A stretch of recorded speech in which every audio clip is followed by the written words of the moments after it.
आपके सामने official notification है, direct recruitment of civilian group C headquarter western command. तो इसमें बताया गया है कि कोई भी इंडिया से, आप कहीं से भी हो, आप आवेदन कर सकते हो।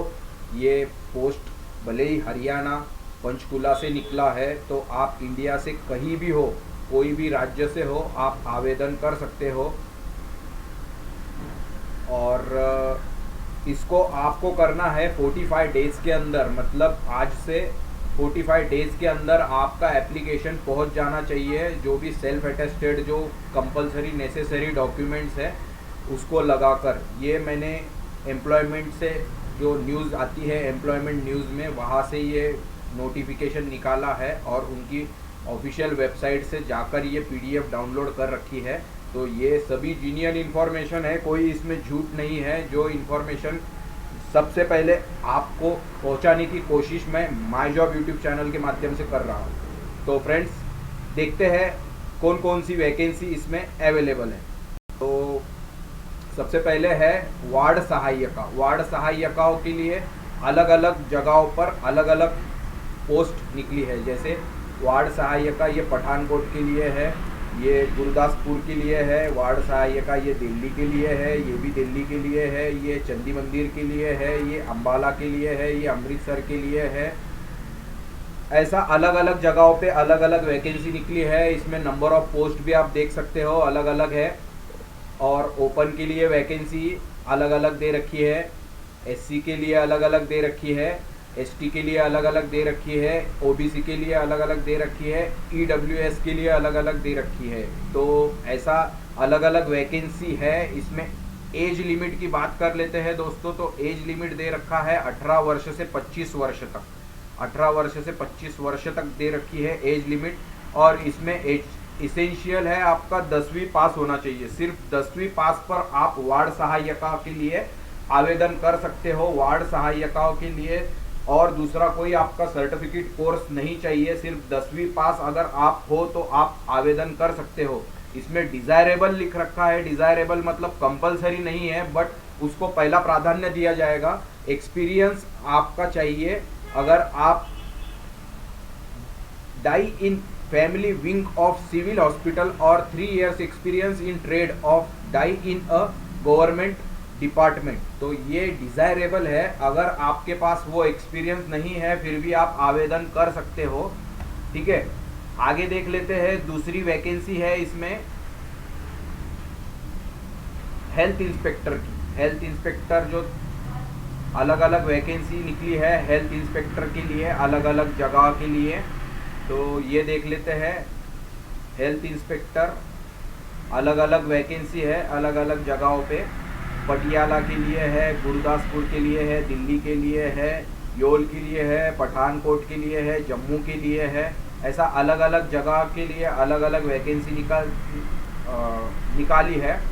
तो इसके लिए इसेंशियल क्या है वो भी देख लेते हैं।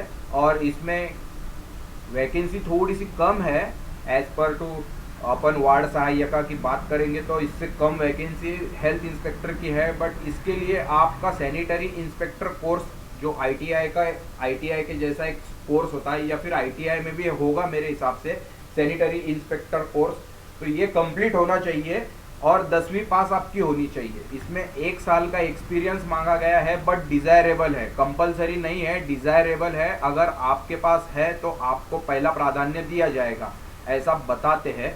Sanitary inspector in any central और स्टेट गवर्नमेंट ऑफिस और प्राइवेट ऑर्गेनाइजेशन। तो आपका अगर होगा 1 साल का एक्सपीरियंस तो वेल एंड गुड। अगर नहीं होगा, अगर आपके पास सैनिटरी इंस्पेक्टर का कोर्स हो चुका है और आपकी 10वीं पास है, आपकी उम्र 18 से 25 वर्ष तक है, तो आप बेझिझक होकर आवेदन कर सकते हो। आगे देख लेते हैं इसकी डिटेल इंफॉर्मेशन क्या बताती है। तो ये कुल मिलाकर पद संख्या है 70। आप देख सकते हो आपके स्क्रीन पे है। ये टोटल वैकेंसीज है, दोनों हेल्थ इंस्पेक्टर और वार्ड सहायिका मिलाकर 70 वैकेंसीज है। तो बहुत अच्छी बात है और ये डायरेक्ट रिक्रूटमेंट है, तो बहुत सुनहरा मौका है आप सभी के लिए। तो जनरल इंफॉर्मेशन, जनरल इंस्ट्रक्शन है कुछ, उसको भी रीड कर लेते हैं अच्छे से। सबसे पहले बता देता हूँ कि प्लेस और डेट आपका बाद में तय होगा, बाद में आपको बताया जाएगा, ठीक है। और जितने भी कैंडिडेट्स हैं वो एज पर गवर्नमेंट रूल के हिसाब से ही सिलेक्शन प्रोसेस, जैसा मेरिट लिस्ट होगा, फिर रिटर्न एग्ज़ाम होगा, फिर ट्रेड टेस्ट होगा, इस तरीके से ही सिलेक्शन होगा। आगे देख लेते हैं इम्पोर्टेंट इंस्ट्रक्शंस कैंडिडेट आवेदकों के लिए, महत्वपूर्ण सूचनाएं। तो इसमें महत्वपूर्ण सूचनाएं में देख लेते हैं। सबसे पहला है कि आपका आवेदन 45 डेज के अंदर, जो नोटिफिकेशन निकला है, एडवर्टाइजमेंट जो पब्लिश हुई है, उसमें 45 डेज के अंदर आपका आवेदन पहुंच जाना चाहिए। दूसरी बात इसमें लिख रखी है कि अगर पोस्टल डिले होता है तो इसके लिए यूनिट कोई रिस्पॉन्सिबिलिटी नहीं लेगा। तो अगर आपका कुरियर सही टाइम पर पहुंचना चाहिए तो आपने फटाफट अभी से ही आवेदन कर देना है, और आवेदन करते टाइम कोई गड़बड़, कोई गलती नहीं करनी है, आपने ध्यानपूर्वक आवेदन करना है। आगे देख लेते हैं, इसमें अगर आप सेंट्रल स्टेट पीएसयू के अगर वर्किंग कर रहे हो तो आपको एनओसी लगाना अनिवार्य है। आगे बात कर लेते हैं, अगर इसमें एनपीएस के तहत एनपीएस सिस्टम में आपको पेंशन मिलेगी, ये मेंशन कर रखा है। आगे देख लेते हैं, number of post like change without notice, no extra weightage will be given to additional, extra और हायर एजुकेशनल फॉर रिक्रूटमेंट। तो आपको कुछ एक्स्ट्रा वेटेज नहीं देंगे अगर आपका हायर एजुकेशन है, तो उसके लिए नहीं, आपका जितना इसेंशियल उन्होंने मांगा है उस हिसाब से ही वो वेटेज रहेगा, कुछ अलग से वेटेज नहीं मिलेगा आपको एक्स्ट्रा एजुकेशन के लिए। आगे बात कर लेते हैं, जितना जो भी आपका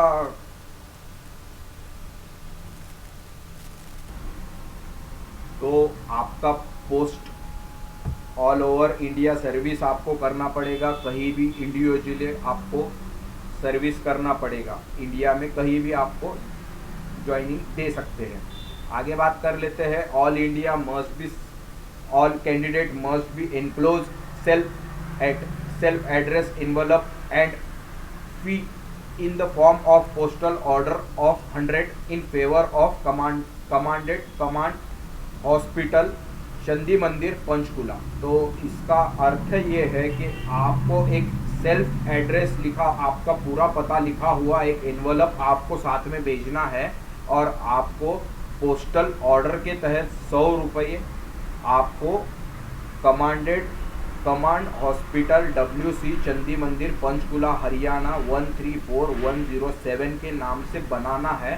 साथ में आपको 2 recent size passport size photos लगा देने हैं साथ में, और आपका जो पोस्टल ऑर्डर होगा 100 रुपये वाला वो लगा देना है।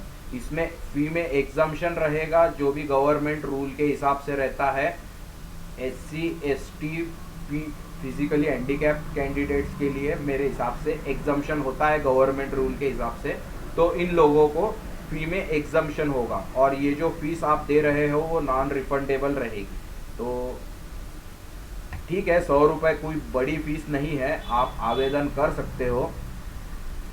और आपको कंपलसरी जो लगाना है साथ में डॉक्यूमेंट, तो वो भी एक बार देख लो। एजुकेशन सर्टिफिकेट आपको लगा देने हैं, उसके बाद कास्ट सर्टिफिकेट की कॉपी लगा देनी है, और कॉपी ऑफ PPO लगा देना है, डिस्चार्ज बुक लगा देनी है अगर कोई एक्स सर्विसमैन अप्लाई कर रहे हैं तो, और इस सभी को सेल्फ अटेस्टेड कर देना है। और इंडियन नेशनलिटी के तौर पर आपको नीचे दिए गए जो भी डॉक्यूमेंट्स है उसमें से एक डॉक्यूमेंट लगा देना है। तो बर्थ सर्टिफिकेट आपके पास होगा तो वो लगा दीजिए, वो नहीं होगा तो डोमिसाइल सर्टिफिकेट निकाल लीजिए, वो लगा दीजिए, वो तुरंत मिल जाता है। वो नहीं होगा तो नेशनलिटी सर्टिफिकेट निकाल लीजिए, वो लगा दीजिए, वो भी चलता है। इंडियन पासपोर्ट होगा तो इंडियन पासपोर्ट की एक कॉपी लगा दीजिए, वो भी चलता है। और परमानेंट रेसिडेंस सर्टिफिकेट अगर है आपके पास तो इसमें से कोई भी एक सर्टिफिकेट, कोई भी एक डॉक्यूमेंट आप साथ में इंडियन नेशनलिटी के तौर पर लगा सकते हैं।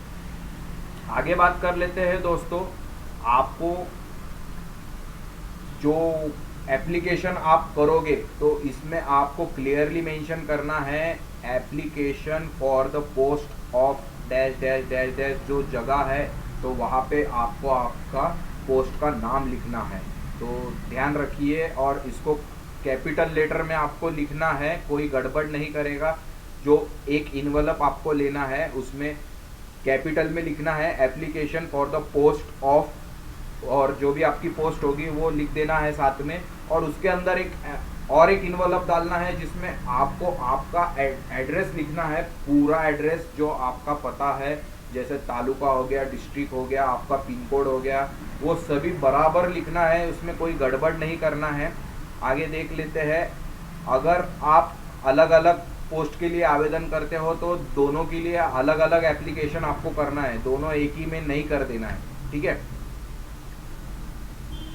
आगे देख लेते हैं,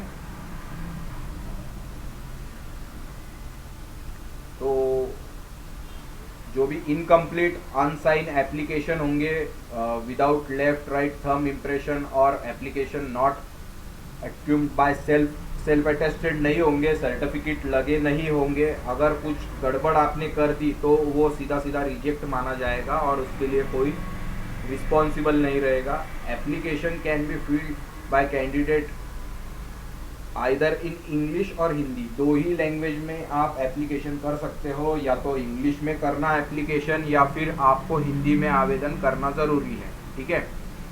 तो ऐसे कुछ पॉइंट्स थे, ये लास्ट 3 पॉइंट्स बचे हैं, उनको भी क्लियर कर लेते हैं। वीडियो थोड़ा लंबा हो रहा है बट आपको ये सभी चीज़ें जानना ज़रूरी है, ताकि आप फिर कमेंट में पूछते रहते हो ये क्या करूँ। आप बहुत सारे नोटिफिकेशन जाते हैं आंखों के सामने से, तो ध्यान में नहीं रहता ये नोटिफिकेशन में क्या था, तो मैंने सोचा कि यही वीडियो में सभी कंप्लीट चीज़ें बता देता हूँ ताकि आपको दिक्कत ना हो। तो नो बोर्डिंग और लॉजिंग का कोई खर्चा, ट्रैवलिंग का कोई खर्चा आपको दिया नहीं जाएगा, ये आपको खुद से ही ट्रैवल करके आना है एग्ज़ाम के टाइम पे। और आपका एप्लीकेशन सिर्फ रजिस्टर्ड पोस्ट या स्पीड पोस्ट से भेजना है आपको, ये आपका पता लिख लीजिए या इसका स्क्रीनशॉट कर लीजिए। कमांड हॉस्पिटल WC चंदी मंदिर, पंचकुला हरियाणा 134107। तो इसको मैं निकाल देता हूँ, हाँ आप अभी इसका स्क्रीनशॉट ले लीजिए, ये है पूरा डिटेल एड्रेस। तो आखिरी वाला कुछ दे रखा है कि अनफेयर मीन्स ड्यूरिंग एग्ज़ाम में आपने कुछ मिसकंडक्ट किया या फिर कुछ, तो आपको डिस्क्वालीफाइड कर दिया जाएगा। और निगेटिव मार्किंग भी इसमें हो सकती है, ठीक है। आगे बात कर लेते हैं दोस्तों, रिजेक्शन क्यों हो सकता है कि आपने अगर कुछ गलत इन्फॉर्मेशन दी, कुछ एप्लीकेशन बराबर नहीं भरा, इम्प्रॉपर भरा, या फिर बोर्ड के ऑब्जर्वेशन में कुछ गड़बड़ लगी आपके एप्लीकेशन में, तो वो फिर भी रिजेक्ट हो सकता है। और अगर आपने कुछ सपोर्टिव या फिर कैंडिडेट के बारे में कुछ फेयर अनफेयर बातें कर दी, एप्लीकेशन के साथ लगा दी, तो वो टाइम में भी आपका एप्लीकेशन रिजेक्ट हो सकता है। तो अपन बात कर लेते हैं आगे कि आपका एप्लीकेशन कितने दिनों में पहुंच जाना चाहिए। जैसे मैंने बताया 45 डेज में पहुंच जाना चाहिए, बट 7 दिन एक्स्ट्रा दे रखे हैं जो भी candidate Assam, Meghalaya, Arunachal Pradesh, Mizoram, Nagaland, Tripura, Sikkim, Ladakh sub division और जम्मू कश्मीर स्टेट से स्प्लिटी से जो बिलोंग करते हैं, जो हिमाचल प्रदेश, अंडमान निकोबार से जो दूर दूर के है, तो उन लोगों के लिए 7 दिन एक्स्ट्रा दे रखे हैं। तो बहुत अच्छी बात है आप सभी के लिए, जो भी दूर वाले हैं उनके लिए भी अच्छी बात है और जो नज़दीक वाले हैं उनके लिए भी अच्छी बात है। तो फटाफट सभी ने आवेदन कर देना चाहिए मेरे हिसाब से। 10th बेस पे है जॉब और बहुत अच्छा पे स्केल दे रखा है, लेवल 1 के हिसाब से इसमें सैलरी दे रखी है। तो आगे बात कर लेते हैं कि इसमें मेंशन कर रखा है कि यूनिट रिस्पॉन्सिबल नहीं रहेगा। जो भी आपका अगर इंजरी होता है रिटन एग्ज़ाम, फिजिकल एग्ज़ाम या ट्रेड टेस्ट के दौरान, तो ये सभी बातें आप ध्यान में रखिए। और आगे बात कर लेते हैं कि इसमें आपका एग्ज़ाम क्या, सिलेबस क्या होगा, या फिर आपका एग्ज़ाम किस तरीके से होगा। एग्ज़ाम की बात कर लेते हैं दोस्तों, तो इसमें एग्ज़ाम होने वाला है 2 घंटे का, जो आपका है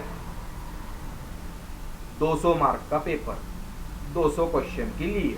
तो एक क्वेश्चन के लिए 1 मार्क के हिसाब से है, और ये 4 अलग अलग सब्जेक्ट है, जिसमें पहला है जनरल इंटेलिजेंस एंड रीजनिंग, दूसरा है जनरल अवेयरनेस, तीसरा है जनरल इंग्लिश, और चौथा है न्यूमेरिकल एप्टीट्यूड। तो ऐसे 4 अलग अलग जो सब्जेक्ट है, जो कॉमन सब्जेक्ट है, उसी के बेस पे आपका एग्जामिनेशन होगा। 2 साल का बहुत अच्छा टाइमिंग भी दे रखा है, और फटाफट तैयारी को लग जाइए।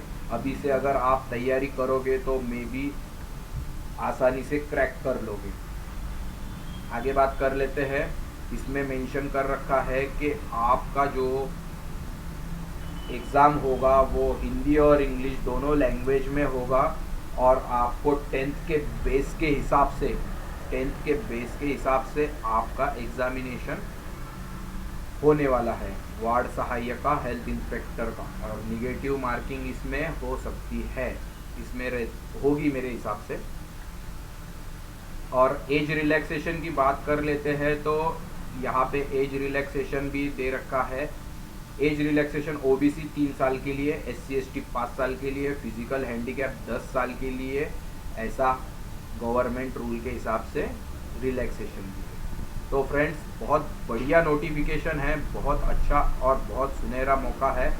अभी एप्लीकेशन फॉर्म के बारे में अगर मैं डिटेल में बात करूंगा तो वीडियो बहुत लंबा हो जाएगा। मैं एप्लीकेशन फॉर्म के लिए आप मुझे कमेंट करिए, मैं ऐसा ही सभी डिटेल में कैसा भरना है, क्या भरना है, उसकी एक स्पेशल वीडियो बना दूंगा, अगर आप लोगों के बहुत सारे कमेंट आए तो।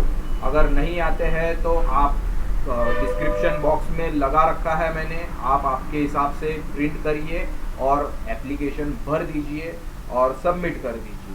अगर आपको इसके बारे में डिटेल इन्फॉर्मेशन वाला वीडियो चाहिए तो आप मुझे कमेंट करिए और मुझे बताइए, तो मैं इसके बारे में डिटेल वाला वीडियो बना देता हूँ। ठीक है, तो जल्दी मिलते हैं अगले वीडियो में। तब तक के लिए जय हिंद। जितने भी मेरे यारे प्यारे भाई हैं, जितने भी मेरे दोस्त हैं जो तैयारी कर रहे हैं इंडियन आर्मी की, जिनका सपना है इंडियन आर्मी में जाने का, उन सभी को माई जॉब टीम की तरफ से, गजेंद्र की तरफ से ढेर सारी शुभकामनाएं। तो जल्दी मिलते हैं दोस्तों अगले वीडियो में, तब तक के लिए जय हिंद।